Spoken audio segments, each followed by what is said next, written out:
The winter wind moved through the small frontier settlement like a cold whisper, carrying the smell of wet pine and wood smoke.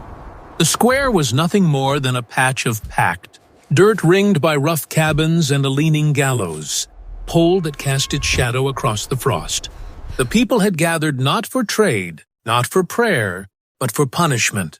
She stood near the edge of the crowd, Eliza Harrow, a woman with eyes the color of river silt and a mouth that rarely betrayed its thoughts. The years had thinned her frame, but her spirit still held the quiet stubbornness of someone who had endured too much to turn away from injustice now.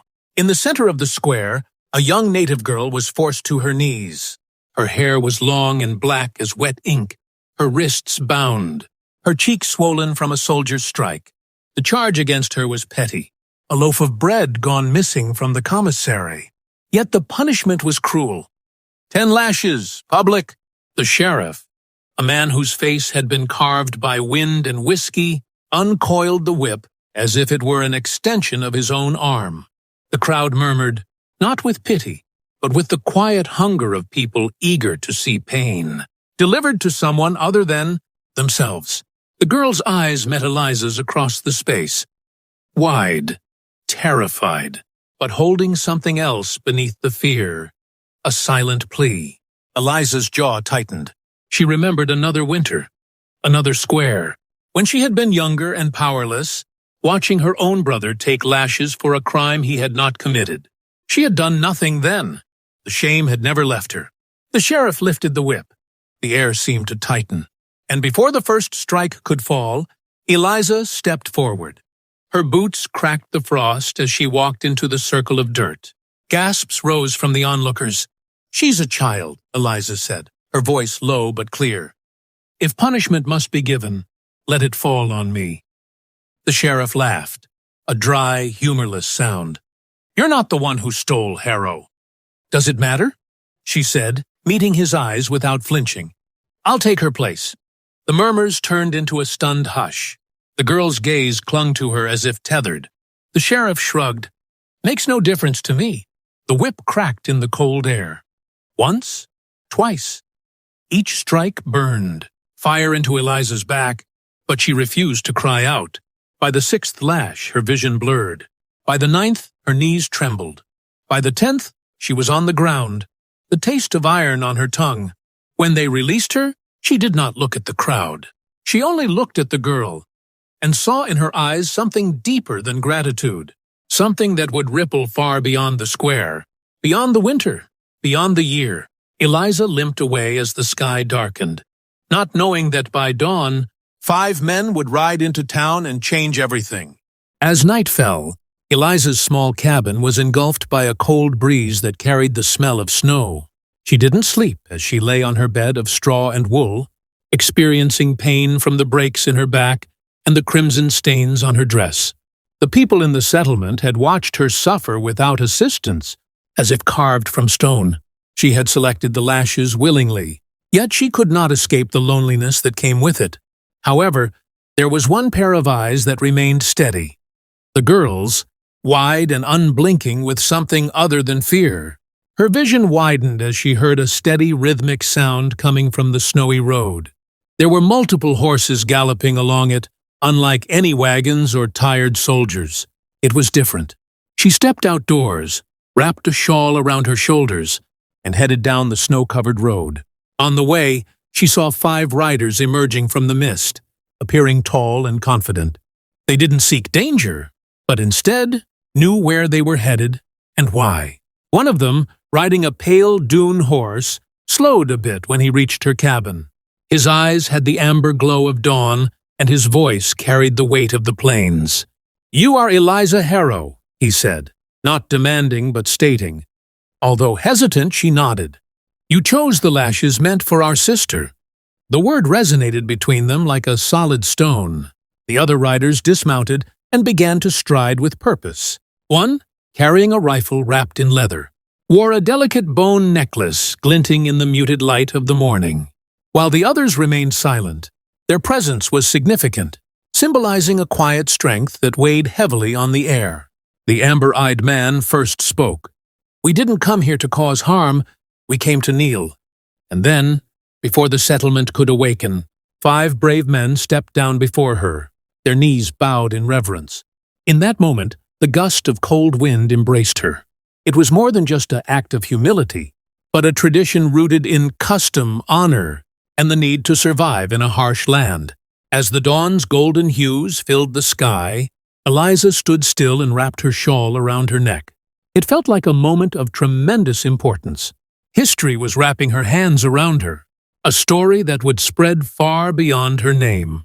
By mid-morning, word had spread through the settlement like fire through dry grass. Those who had witnessed the kneeling at dawn whispered to those who hadn't, and with each telling, the story twisted into shapes meant to fit the listeners' suspicions. Some said the 5 warriors had come to demand payment for some hidden debt.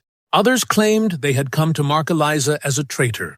In small towns, truth was often the first casualty of the day. Eliza did not go to the square. She did not seek to explain herself.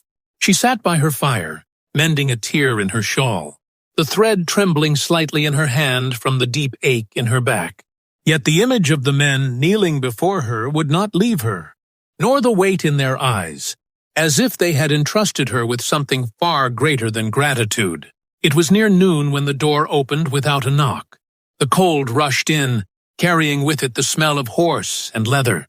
The amber-eyed warrior stepped inside, removing his gloves. His presence filled the small room, not with threat, but with the gravity of someone who carried centuries in his bones. "My name is Tyon," he said, seating himself by the fire without waiting to be asked. "My brothers and I leave before nightfall, but I cannot leave without giving you something." From inside his coat, he drew a small bundle wrapped in buckskin. He placed it in her hands. The leather was warm from his body. Inside, she found a length of braided hair, dark as the wing of a crow, tied at each end with strips of red cloth. "It is my sister's braid," Tyon said. "She cut it herself this morning. It means she owes you her life, and that life is now bound to yours." Eliza looked down at the braid, feeling the faint weight of it. It was no trinket, no idle gift. In the old ways, it was a promise, one that neither time nor distance could erase. She hesitated. Why give this to me? I did nothing more than stand where she should not have stood. Tyon's eyes did not waver. In our world, that is not nothing. It is the measure of who you are. A man may give 100 speeches and be forgotten before his words turn to dust, but a woman who takes the blow meant for another, that will be remembered long after her bones are gone. The fire popped, sending a thin thread of smoke toward the low rafters. Outside, voices passed in the street, the tone sharp, accusing. He rose then, towering over the small space, and for a moment, the dim light seemed to catch the faint silver of old scars along his jaw. When he left, taking the cold with him, Eliza remained seated, the braid in her lap. She turned it in her fingers, feeling the tightness of the weave, the strength it held. In that quiet hour, she understood that her life had been shifted onto a path she had never chosen, one that began not in the square with the whip, but here, in the silence after, when the first threads of an ancient promise wound themselves into her fate. Before we continue, if this story has found its way to you, let me know where in the world you're listening from. Share your thoughts in the comments, and leave a like so we may keep the fire burning for the next listener. Now, the road grows colder, and the frost carries whispers. The day after the riders left, the settlement wore its suspicion like a second skin. Every glance Eliza caught seemed sharper, every voice around her carrying the brittle edge of unspoken accusation. In places like this, survival was a fragile pact, and anyone who broke the quiet rules was marked. She could feel it most in the market, where women huddled together, speaking in the careful half-sentences that traveled faster than truth. She kept her head down, her shawl drawn tight, the braid of Tyon's sister hidden deep in the folds of cloth. Snow began to fall before midday, fine as sifted flour. The sky hung low, heavy with the threat of more. Eliza welcomed the weather. Snow muffled voices, hid the lines of the road, made it easier to disappear if one needed to. By evening, she was alone by her fire, mending a broken strap on her water pail, when a knock came at her door. Not the careless rap of a neighbor, but a slow, deliberate knock, the kind that asked to be answered, not ignored. She opened the door to find the young native girl standing there. Her face was still bruised, but her posture held a quiet defiance. She carried no coat, only a thin wool blanket draped around her shoulders. "They told me not to come," the girl said, her voice low. "They said your people would turn on you." Eliza stepped aside, letting her in. The girl moved toward the fire without hesitation, as if she belonged there. "My name is Ahyoka," she said, holding out her hand in a gesture that was neither timid nor forced. Eliza took it. "You shouldn't have come alone," she said. Ahyoka's dark eyes met hers. "I'm not alone." It was then Eliza noticed faint shapes moving in the snowfall beyond her cabin. Tall, still figures standing among the pines, half hidden by the white curtain of night. 5 shadows, unmoving, their presence a quiet warning to any who might follow the girl. "They will not leave me," Ahyoka said softly. "Not until the debt is repaid. My brothers say it is no small thing to take another's pain. They say you are part of our blood now." Eliza felt the truth of those words sink into her like warmth after a long cold. Outside, the figures did not move. Snow gathered on their shoulders, their silence as deep as the forest's. Inside, the fire hissed and cracked, throwing shadows against the walls.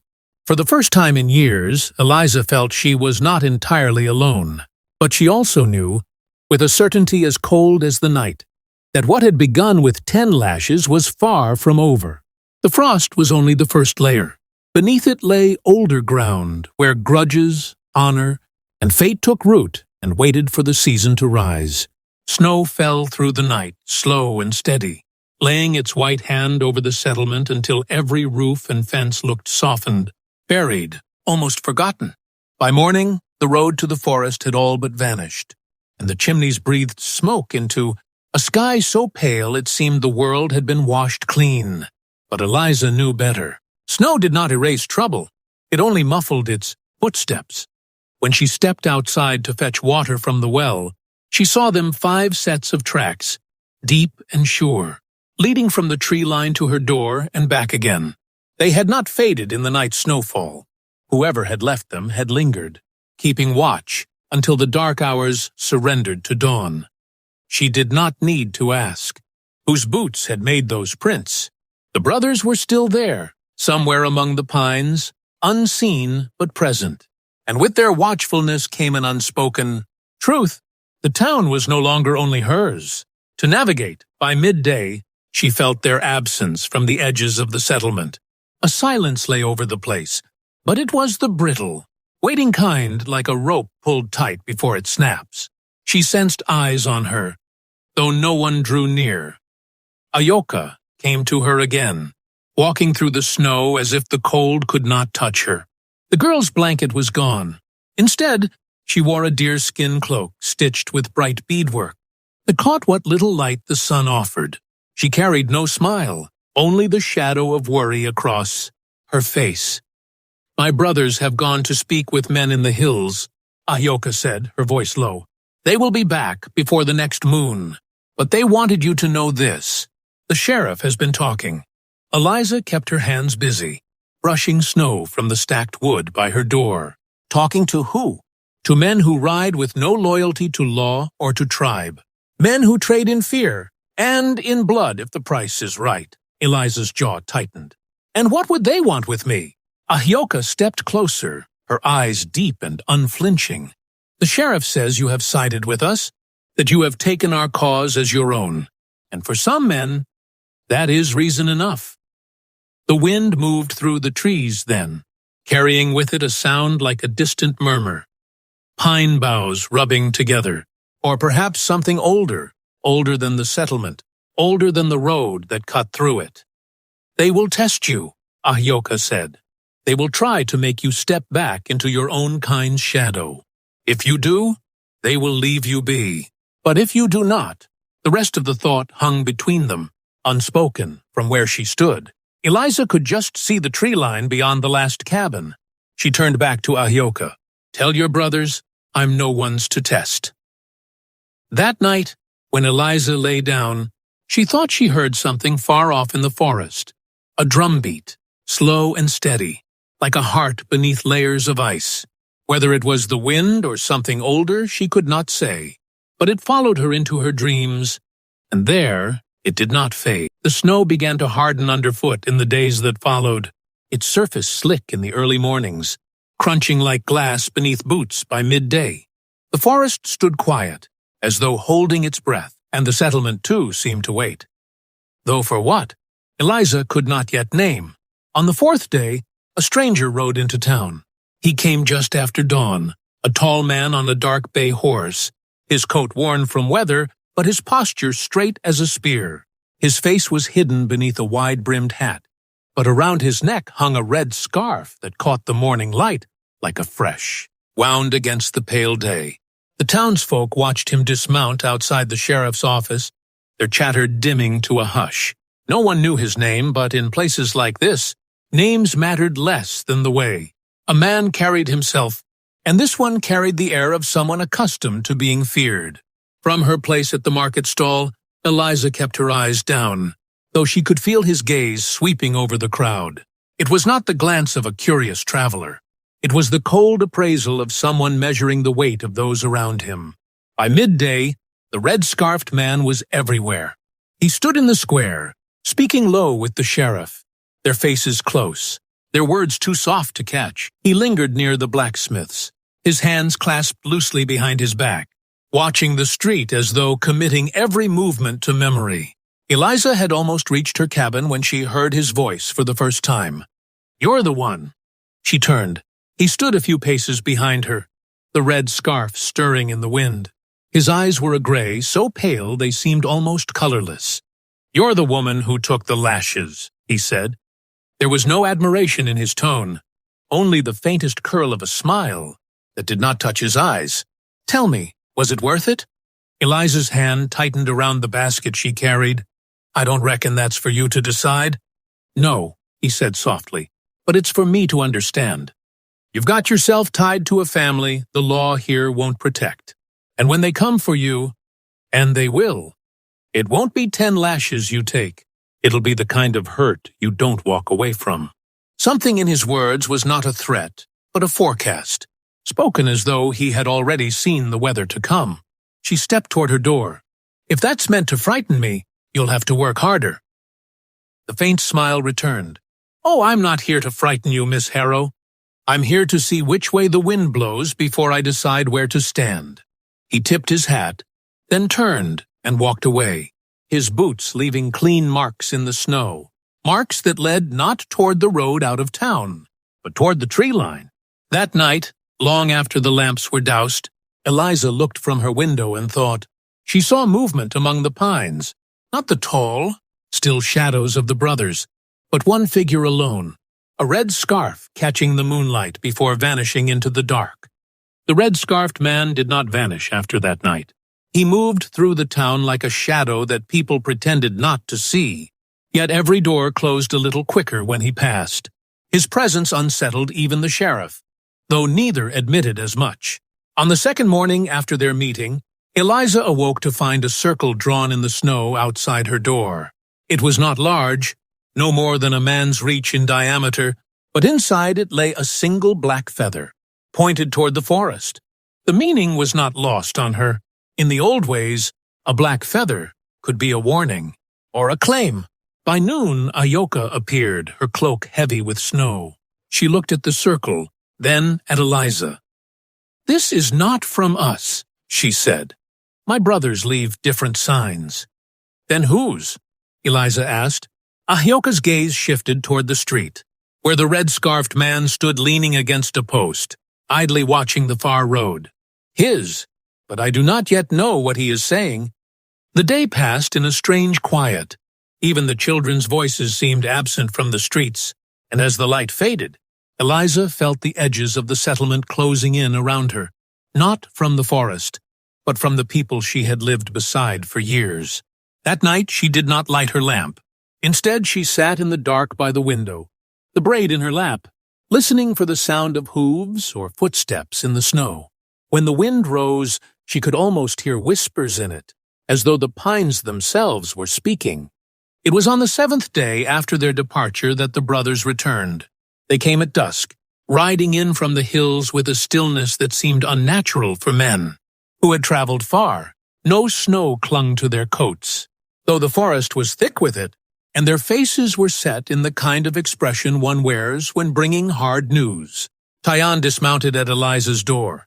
His gaze swept the snow around her cabin before speaking. "We saw his trail," he said, without naming the red-scarfed man. "He walks between two worlds, yours and ours. And no man does that without choosing in the end." Inside, Ahyoka prepared food in silence, her movements sharper than usual.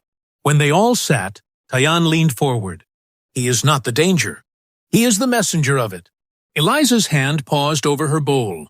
"And the danger itself?" Tyann's eyes darkened. "Men coming from the south. Not soldiers, not traders. They ride for silver, for pelts, for whatever they can take from those who cannot stop them. Your sheriff has promised them the right to pass here, and to do what they will in exchange for a share." The fire crackled, but the warmth seemed to fade from the room. Chapter 9. The Sheriff's Bargain. The next morning, Eliza saw the sheriff speaking openly with the red-scarfed man in the square. His posture was that of a man convincing, bargaining, perhaps pleading.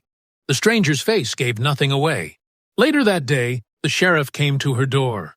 "You've drawn trouble here," he said without preamble. "If you've got sense, you'll be gone before the thaw. These people you've tied yourself to, they don't belong here." Eliza met his gaze. "Neither do you, if you're willing to sell the town to thieves." The sheriff's jaw tightened. It won't matter who's right when blood's in the snow. He left without another word, but the meaning clung to the air long after his footsteps had faded. Chapter 10. The Red Scarf at the River. On the second night after the sheriff's visit, Eliza went to the river's edge for water. There, beneath the leaning pines, she found the red-scarfed man waiting. "You think I'm your enemy," he said quietly. "But I've seen the men who are coming. I rode with them once. I know the way they break a place. Then why not stop them?" she asked. He shook his head. "One man does not stop a storm. He rides ahead of it to warn those who will listen." From the folds of his coat, he took a small leather pouch and placed it in her hands. "When the snow begins to melt, open this. If you wait longer, it will be too late." Chapter 11. The Melt. Weeks passed. The snow began to sag from the roofs, dripping into the mud below. The road to the forest grew soft, revealing the dark earth beneath. On the first true thaw, Eliza opened the pouch. Inside was a small strip of cloth, stained dark and stiff with blood. Tied to it was a piece of metal shaped like a spur. Ahyoka saw it and went still. "This belonged to the man who led them last winter. My brothers cut it from his boot after—" She did not finish the thought. "It means," Tyann said from the doorway, "that they will come the same way again." Chapter 12. The Kneeling. It was early morning when the sound of hooves broke the air. Not 5 this time, but many. A dozen at least. The settlement stirred in fear, shutters closing, doors bolted. Eliza stood in the square. The first riders to appear were the brothers. They dismounted without a word, the frost steaming from their horses' backs. Then, in the silence of that cold dawn, all 5 knelt before her again. Behind them, more riders emerged from the forest. Not enemies, but their kin, armed and silent. Tyann spoke only once. "This time we stand together." And in that moment, with the snow melting into the earth beneath her boots, Eliza knew the story that had begun with 10 lashes would end in the kind of way people told for generations, not with fear, but with a line drawn in the ground that no one dared cross.